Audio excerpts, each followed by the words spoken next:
Howdy toddy, God Almighty. This is the Sweat Equity Podcast. I'm doing this at a whisper because I'm doing this from my iPhone headphones. I wanted to get a little intro in. I did an interview on the upcoming, I believe it's called the Millionaires Interview podcast, I want to say. Maybe there's a title in the mix, but I had a friend hit me up, asked me if he wanted, he's banking episodes, so look for that coming out next month. I'll try to push it out there when it comes out, and it's similar podcast to this, just wants to talk about doing your own thing, getting your hustle on. This podcast will be a more interview about some of like my story than, me asking someone else for advice about their story. So we did it via Skype yesterday, Thursday, the 6th. And so the audio might not be the best, but I wanted to get it out because I didn't have an episode ready to go. I'm a little behind.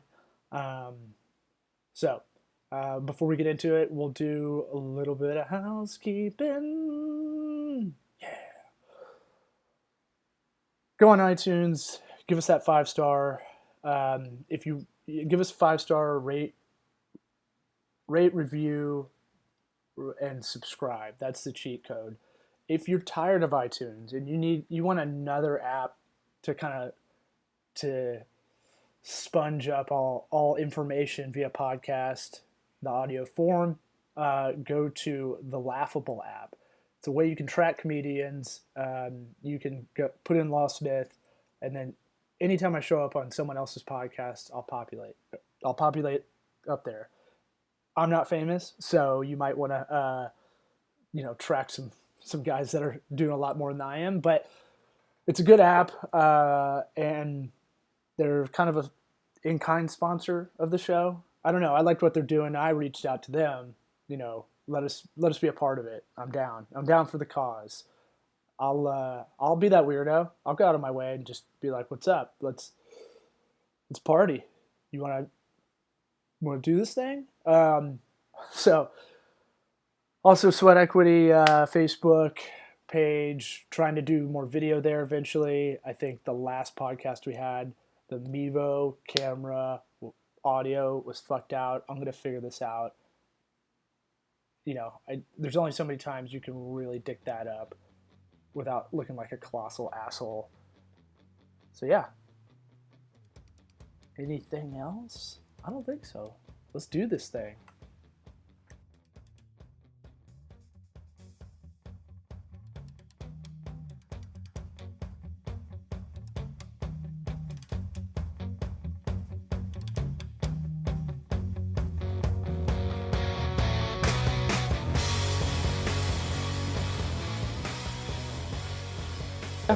Okay, yeah, so with that starting, you said, what do you do today? All right. What's it called? So we're going? Yeah. We are? So right now, today, I didn't know, you caught me off guard because I was like, we are starting. Okay. So I'm the president of Tocobaga Consulting. We don't have a catch-all phrase, so we're a small to medium business consulting firm / like nerd agency, digital services. We don't know what to call it because part of the reason we're able to do this company, I started this firm 2 years ago, was because there needs to be kind of a holistic approach to kind of to the online services, where you're plucking contractors left and right, and it's not a great system for a lot of people. Everybody's been ripped off by some nerd, or they haven't been explained why this costs this correctly. So we see it from a business perspective, like old school business logic applied to this kind of service industry. And so, plus you just need a Sherpa. Most people just don't know. A lot of it's just educating clients on, like, here's what a Facebook ad is. Here's what SEO really means, and those kind of things. So, and then I'm also a stand-up comedian. Gotcha. Yeah. How'd you transition, like I said, from comedian to what you're doing now? I've always done both. I've Okay. always done the business, had a real job during the day, always, and except for one short period where I just did stand up only, and that was kind of miserable. Hmm. Um, and then, so I like having some kind of structure. So I always had like a decent job during the day and would moonlight and go out. And I always had a job that was flexible enough to go on the road. Um, if I had internet, I could work from anywhere kind of thing. Hmm. And so, one kind of helps the other a little bit. So I tell a lot of people like, just throw away whatever you think of your favorite stand-up comedian, because that's what people imagine stand-ups like, Hmm. or what comedians are like. And I'm just like, just throw that out the window. Just know that I'm always I can't shut off my brain to observe what's going on.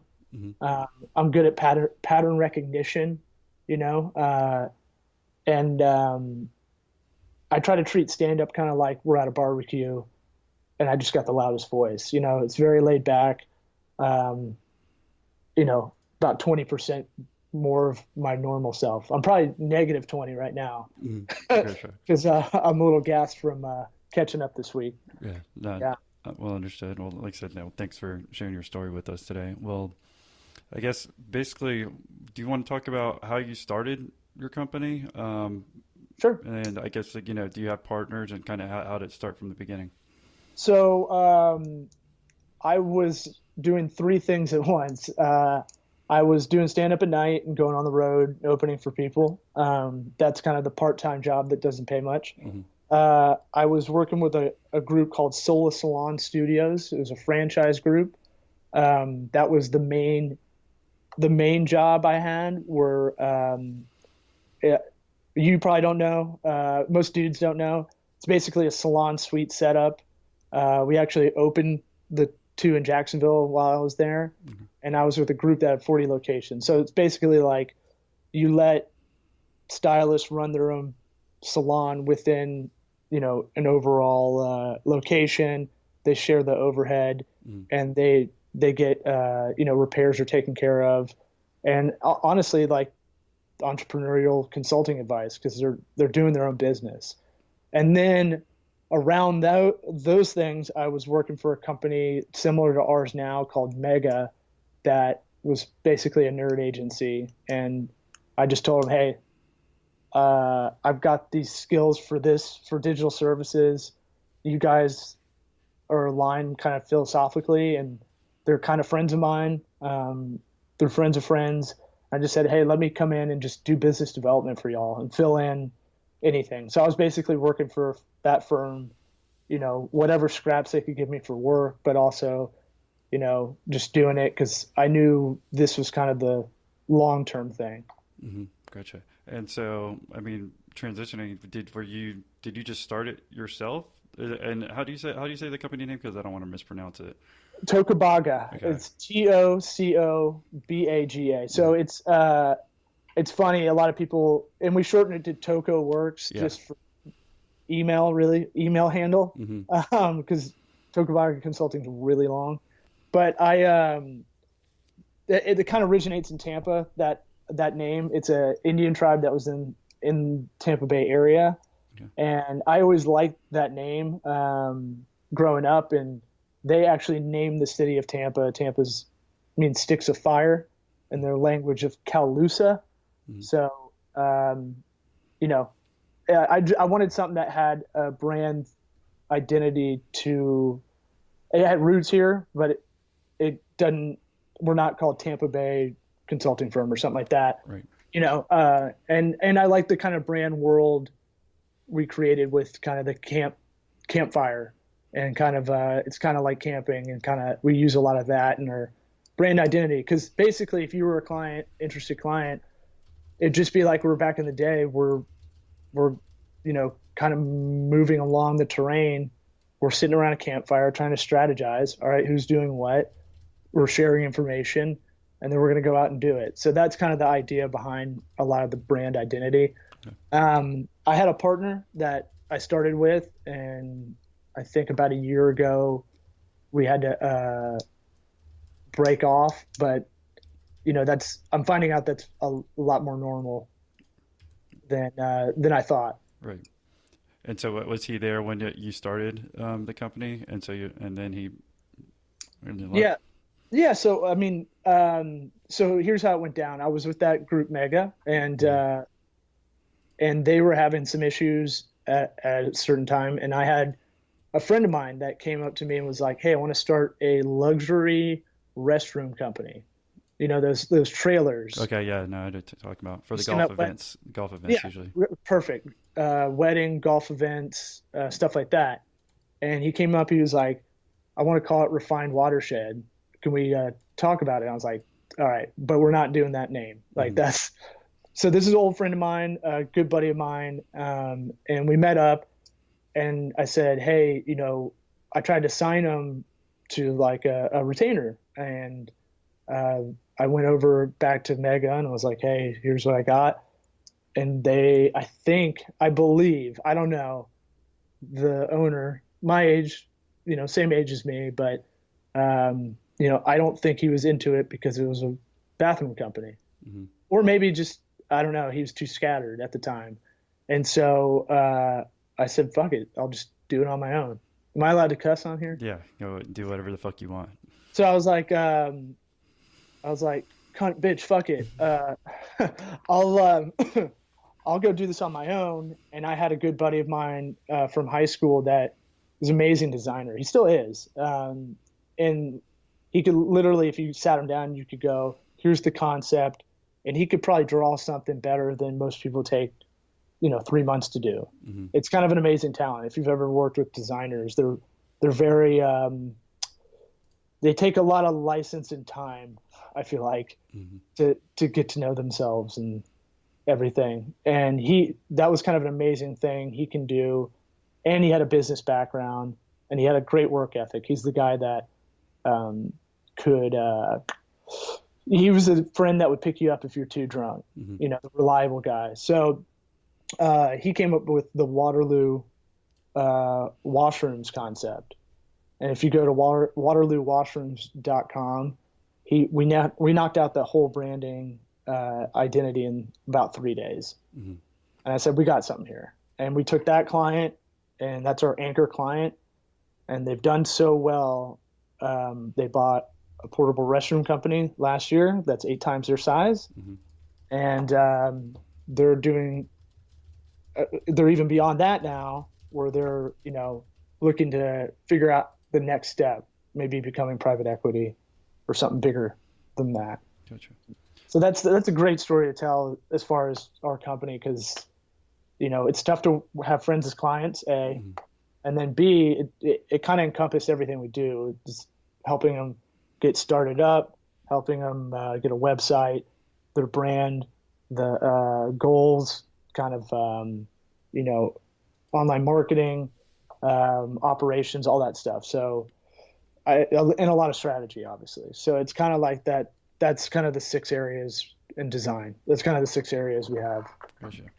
So so you're saying it was just you and your buddy at first. I mean, at what point did you end up expanding, and where y'all at today? So he was still working a day job because we wanted to try to keep it as lean as we could. We didn't want to take any money out, and we still haven't, outside money or any loan or anything.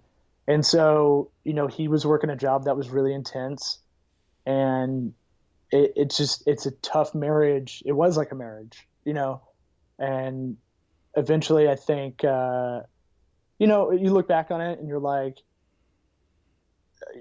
you try to say, I try to go low self-esteem. I'm like, where did I fuck up? Because I'll blame myself first on all that. And it was hard to communicate, and it was hard to get stuff done. And I think part of that is he thought I wasn't maybe being honest all the time or paying other people before him. And, we never were able to sit down like once a week or once a month even to go over like a plan, strategy, all that stuff.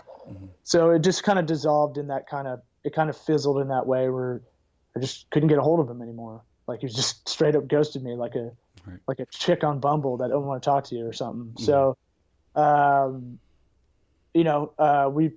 we worked it out. I've seen him a couple of times since. Mm-hmm. We're in a small city, so it's not, and we have about 100 mutual friends. So I still think he's talented. It just didn't work out.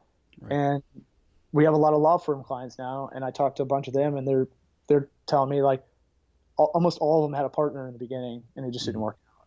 Right. And I host this thing called Fuck Up Nights, where it's a night where entrepreneurs get up and they talk about how they fucked up. Mm-hmm. It's kind of the best thing, like continuing education for anybody listening. If you don't have one, where are you, Jacksonville? Yeah. If you don't have one there, you should start one. They're around the world. It's like a real talk TED Talk. Mm-hmm. And one time I had 3 speakers up, entrepreneurs in their 40s or 50s, all successful. And one of the speakers got up and talked about just 50-50 partnerships don't work. And they all kind of laughed. And they're like, yeah, like a confirmation laugh, like, oh boy, they don't. And so that kind of helped me not feel as terrible about it. Mm-hmm. It's really hard to have that. And my business attorney, who's a good buddy of mine, was like, yeah, you didn't delegate the operating agreements in the beginning, and you didn't do this, this, and this. And so, that's lessons learned, and, keep moving forward. Yeah. Well, what would you say? And you're the host of that? You're saying I MC it, okay. And our company sponsors it. Gotcha. Well, in the Tampa Bay area. Okay. Yeah.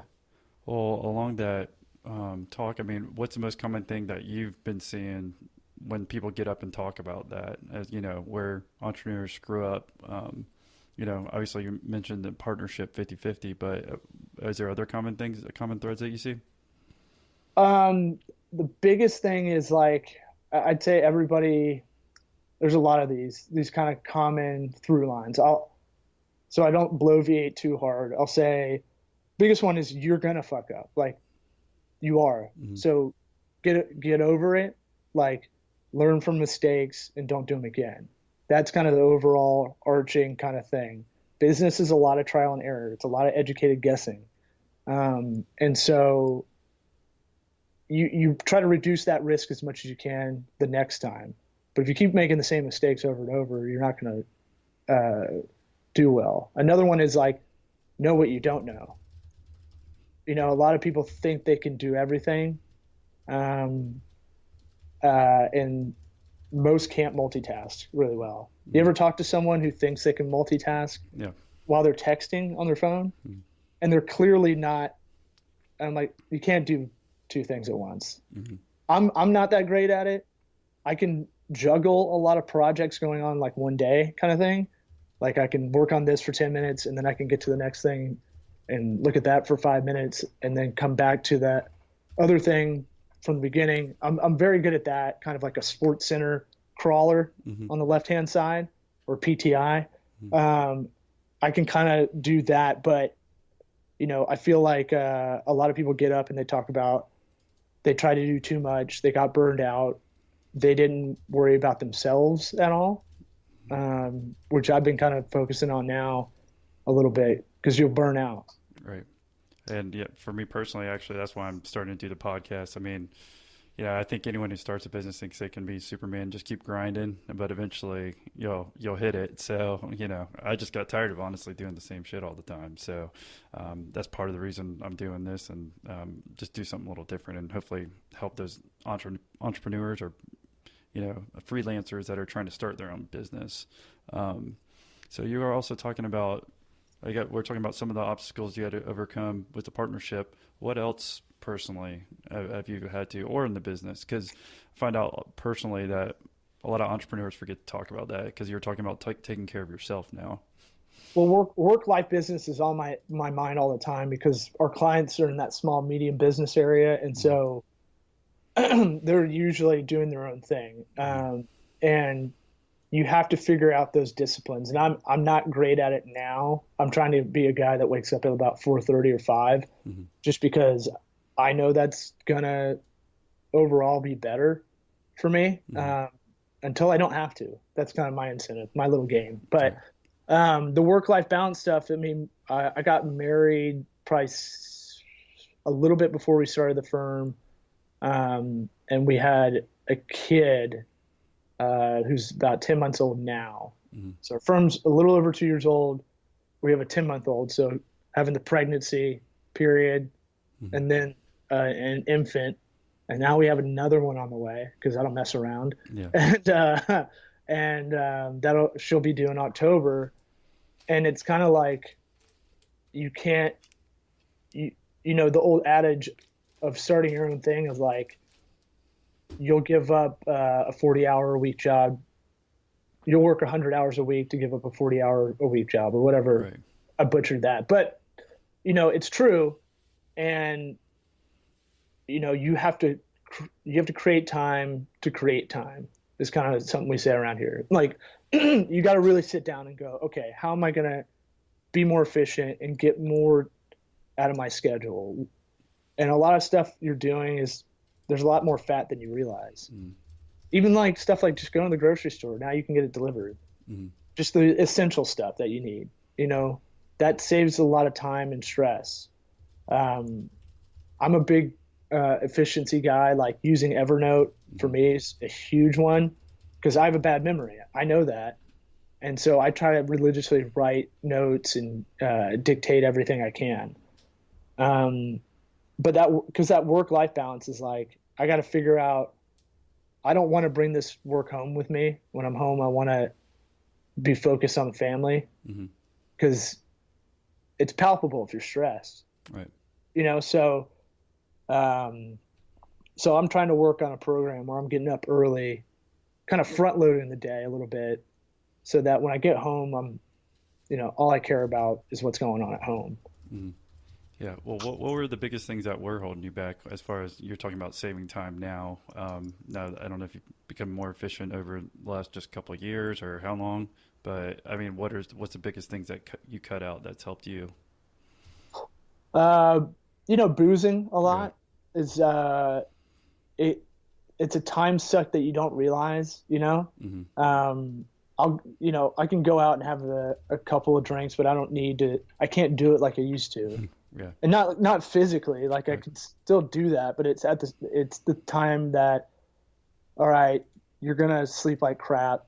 You're going to feel like crap the next day. Your Saturdays and Sundays aren't precious, so you need to maximize those as well. And that sounds daunting too, but people don't get that. Like people do this thing, and I used to do this too, where you're like, man, that's this is my time and this is my weekends, or these, I need this rest. And you find out like, well, what are you really interested in? If you really want to do whatever you're doing, it's that thing of like, you don't have to. Mm-hmm. I tell myself all the time, there's a lot going on that you're just like, oh, and I get in that comedian, really shitty disposition. Mm-hmm. And I just go, all right, you get to do this. You don't have to, like you got to remember that I'm sure most of the people that'll listen to this, and we're in kind of this freelancer kind of society, kind of this thing where if the internet wasn't around, I can't really do this as efficiently as well. Now, on the other side, it's scattered because there's so many services we have to do. But like, we live in a society where like, you can't really blame anybody but yourself. Right. Because you can learn shit on YouTube. I've taught myself so much just by sitting there and just hammering out tutorials, doing it while I'm trying to work out inside my house. Mm-hmm. If you look, we're doing this video. I know it's audio, but there's a spin bike right over here in here.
agree with you that. Yeah, I used to have a little stand-up elliptical and I have a kind of stand-up desk where I just sent you a link so you can check it out.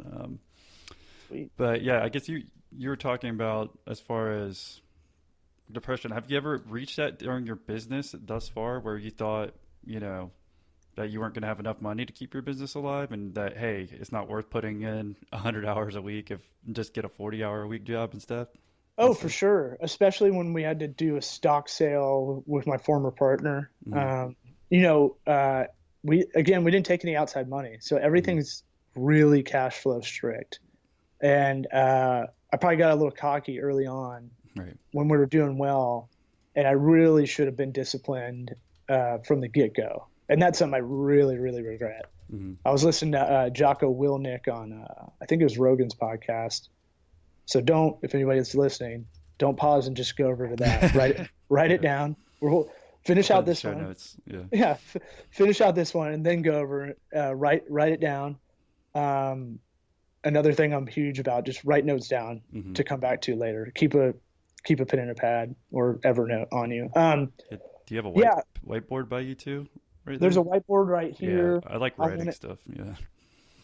There's a cathartic part to it. I don't know what it is. And it helps if you're doing an online thing, you need to like do some offline, Right.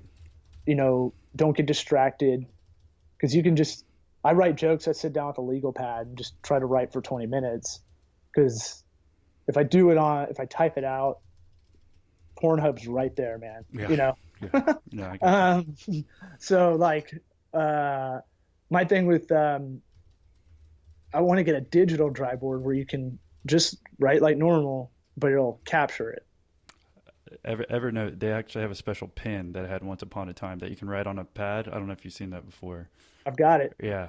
I mean, I ended up losing that pen and never got it. So I just let it go. But it's somewhat similar. But yeah, I agree. You just have to write to get your eyes off the screen, at least for me, especially I guess what you end up doing. So, and that was my fault. I guess I ended up stopping you midway through your talk about, I guess, struggles in your company and how you're saying how you're a cash flow kind of strapped business.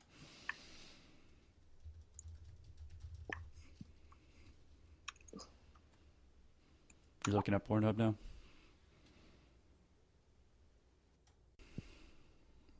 Yeah, you there? Yeah. Sorry, that's the first time I had a drop call too. Fucking.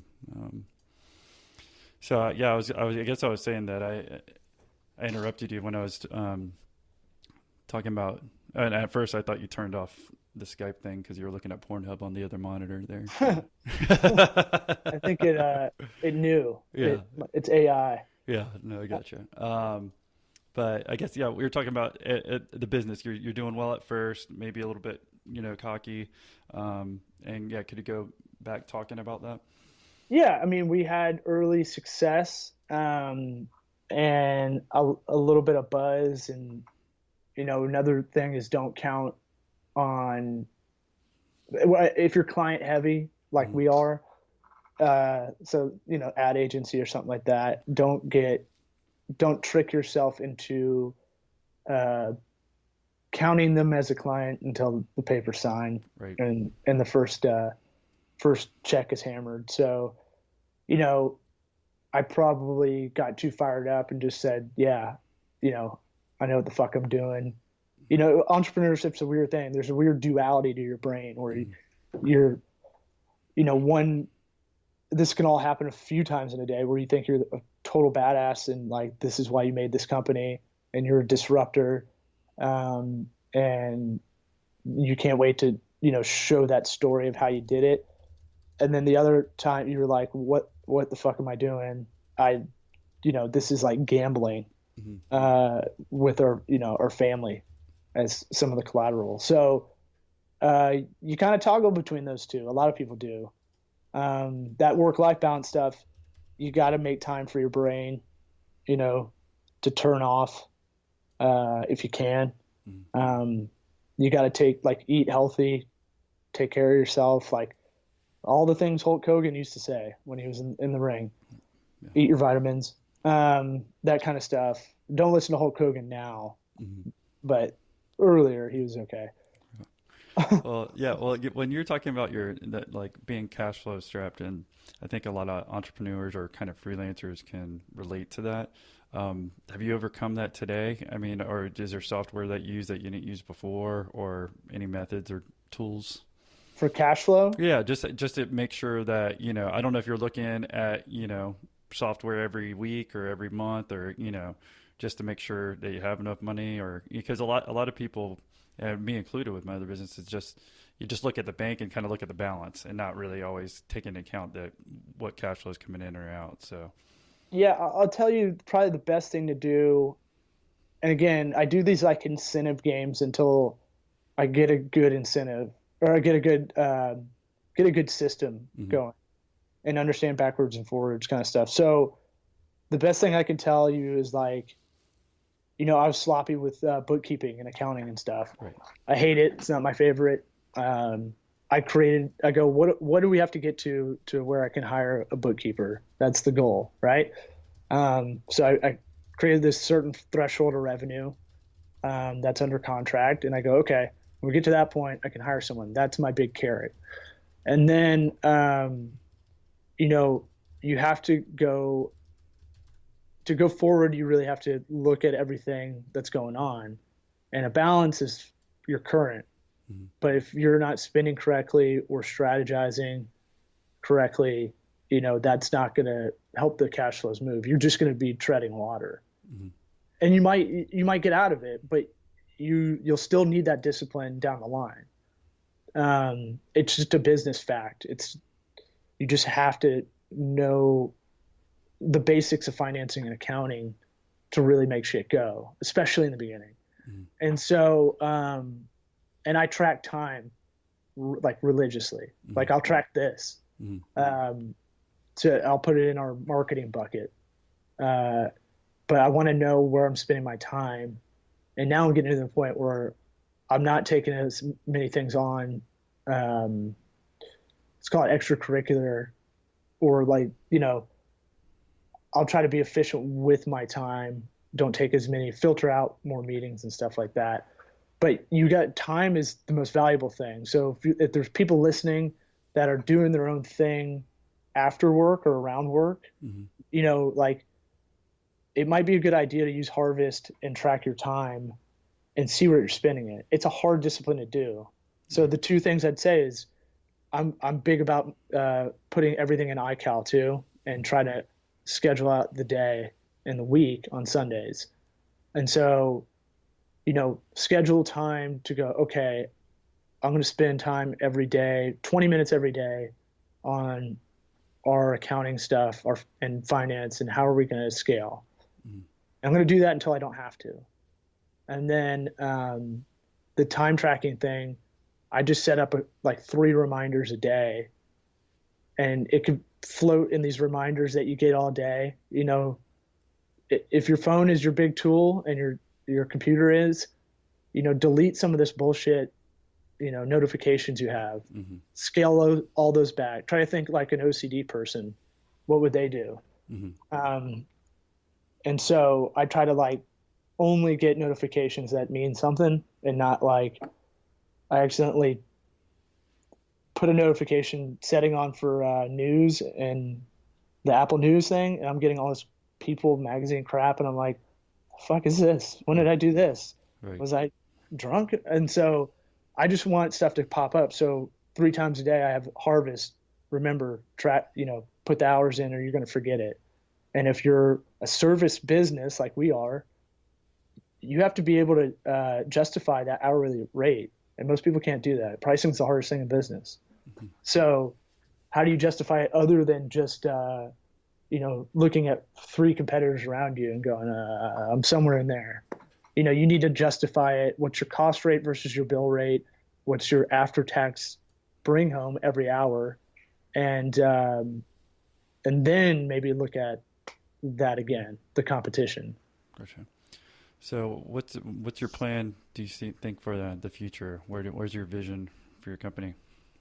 We definitely want to scale this year, growing off of the really stressful 2 years we had, because I took on a lot of discounted work, knowing that we just need to get our foot in the door and show people that we're good.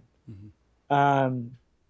And a lot of people around here socially think of me as a comedian only. And it's kind of like, all right, well, let's have a real talk and I'll sit down and break it down for you. But yeah, we want to get in this scale phase, and that's kind of what I'll probably be doing. I'll probably take a Saturday, Sunday, come in here early before everybody in the house wakes up and just try to work on a plan. Right. What's that going to look like? We use a freelancer, we call it a freelancer Rolodex. Mm-hmm. So we don't have any full-time employees yet, mm-hmm. but I got to create those thresholds. What's the first person we would hire is probably a project manager or administrative assistant.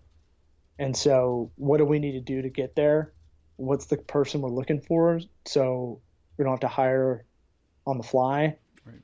And I realized, like, every successful entrepreneur I really get inspired by, they're very good at planning.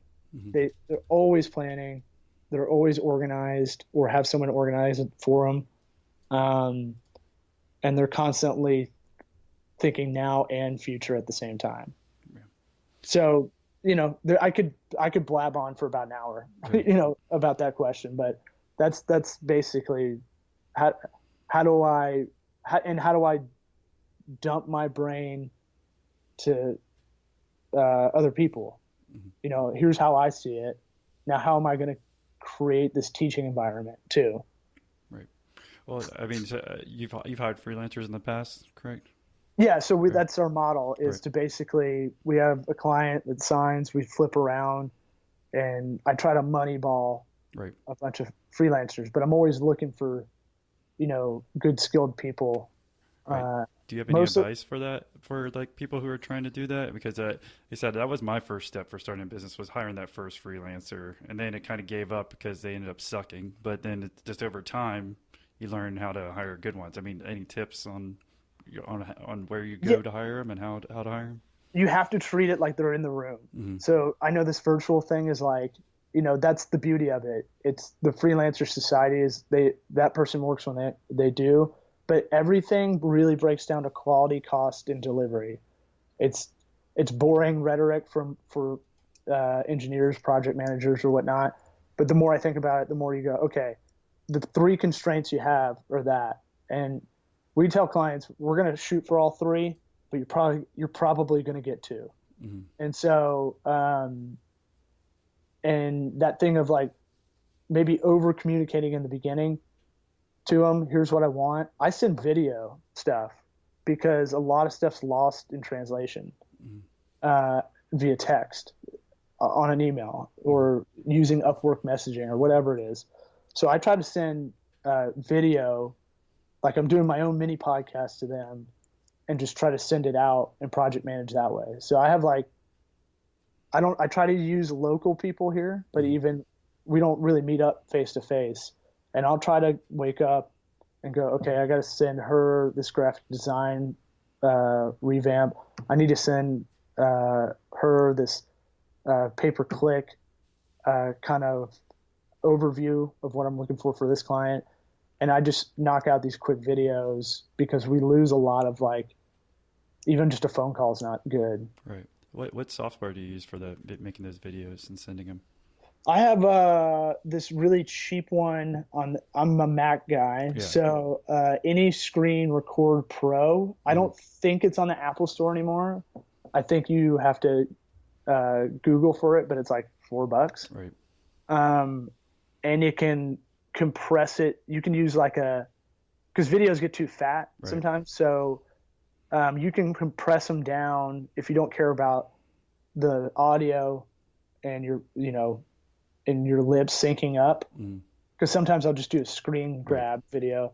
You can do that and it'll compress it down, 5-minute video, 4-minute video down to where you could text it under 25 megabytes. Wow. Okay. So that's been very good because and how do freelancers want to communicate? I put the ones I use a lot, I put them on Slack because I want to have that fluid conversation. Gotcha. Okay. Well, with that said, do you have any other words of wisdom before we log off? And what's the best way for people to contact you? They can contact me directly at my email's L-A-W at Tocoworks, TOCOWO, lowercase.com. I do that radio style. Nice. And tocoworks.com, or just Google Tocobaga Consulting the best you can. Best piece of advice is that, I don't know, you're only on this blue marble so long. Efficiency and productivity stuff doesn't have to be really shitty. I think it's hard to change behaviors. I think that's the second hardest part of business, is trying to break your own behaviors, other people you're working with, because people don't want to change a lot of the time. Yeah. And so, breaking yourself of bad habits and going, hey, what am I really doing on this earth? What, you don't have to look at it like a legacy thing, but if you're binge watching Netflix and you think you're doing your own thing, you're not doing your own thing. Right. Right. It's good to veg out. Maybe do that every now and again. But if you're someone that's wasting life, doing some of that stuff, I don't know, that I get pissed if I do that. Yeah. And hopefully those are the not type of people who are listening.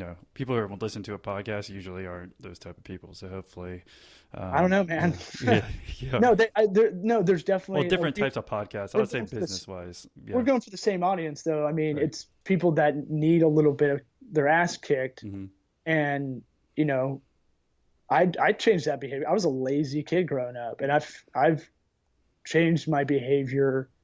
I'm still not where I'm happy about it. Right. So,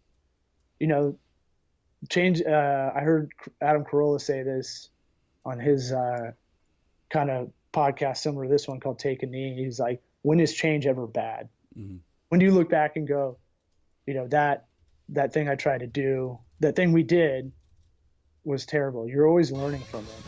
So I kind of like that. For sure. But send me this audio, man, and we'll SWAPCAST it. Yeah, no, like I said, no, that sounds good. And like I said, I appreciate you coming on and sharing your story.